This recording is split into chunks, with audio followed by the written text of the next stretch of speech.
Toronto அறுவடை பிசுவிரு சபையிலிருந்து உங்கள் யாவருக்கும் இன்றைய அந்நிய தின வாழ்த்துக்கள், ஹாப்பி மதர்ஸ் டே கொண்டு வருகிறோம். கர்த்தர் தாமே ஒவ்வொரு தாய்மாரையும் அப்படியாக பிள்ளைகள் எல்லாரையும் கர்த்தர் தாமே ஆசீர்வதிப்பாராக.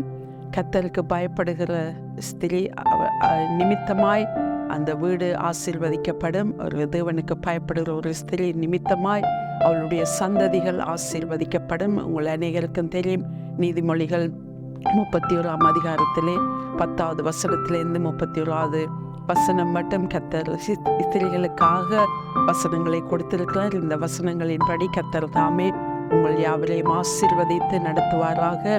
இன்னும் கர்த்தருக்குள்ளே நீங்கள் பலன் கொண்டு கர்த்தர் பிள்ளைகளுக்காக வீட்டில் உள்ள காரியங்களுக்காக நீங்கள் தேவனை தேடும்போது உங்களின் நிமித்தமாக தேவன் உங்கள் யாவரையும் ஆசீர்வதிப்பாராக. நான் இந்த வேளையிலுமாய் ஒரு வார்த்தையை உங்களுக்கு சொல்லுகிறேன். கர்த்தருக்கு பயப்படுகிற எங்களின் நிமித்தமாக, ஒவ்வொரு ஸ்திரீகளின் நிமித்தமாக கர்த்தர் தாமே ஏசாயா 59வது அதிகாரத்திலே 21வது வசனம் இப்படியாக சொல்றது: உன்மேல் இருக்கிற என் ஆவியும் நான் உன் வாயில் அருளிய என் வார்த்தைகளும் இது முதல் என்றென்றைக்கும் உன் வாயிலிருந்தும் உன் சந்ததியின் வாயிலிருந்தும் உன் சந்ததியின் வாயிலிருந்தும் நீங்குவதில்லை என்று கர்த்தர் சொல்லுகிறார். இது எனக்கு அவர்களோடு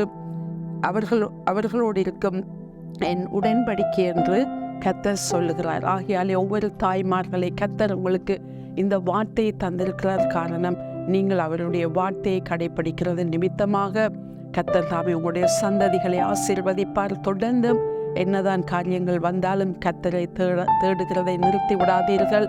அதே போல பிள்ளைகள் கர்த்தரை நேசிக்கிறது போல கர்த்தருக்குள் உங்கள் பெற்றோருக்கு நீங்கள் கீழ்ப்படியுங்கள். அது உங்களுக்கு ஆசீர்வாதம், அது உங்களுக்கு நீடித்த நாட்கள். ஆகியாலே உங்கள் தாயை கனம் பண்ணுங்கள். இந்த நாளிலே கர்த்தர் தாமே உங்களுக்கு நல்ல ஒரு தாயை உங்களுக்காய் ஜெபிக்கிற, உங்கள் மீது கரிசனை உள்ள ஒரு தாயை கர்த்தர் உங்கள் வீடுகளிலே தந்திருக்கிறது நிமித்தமாய் தாய்மாரை நீங்கள் வாழ்த்துங்கள். உங்களுடைய இருதயத்திலிருந்து அவர்களுக்கு உங்களுடைய அன்பை செலுத்துங்கள்.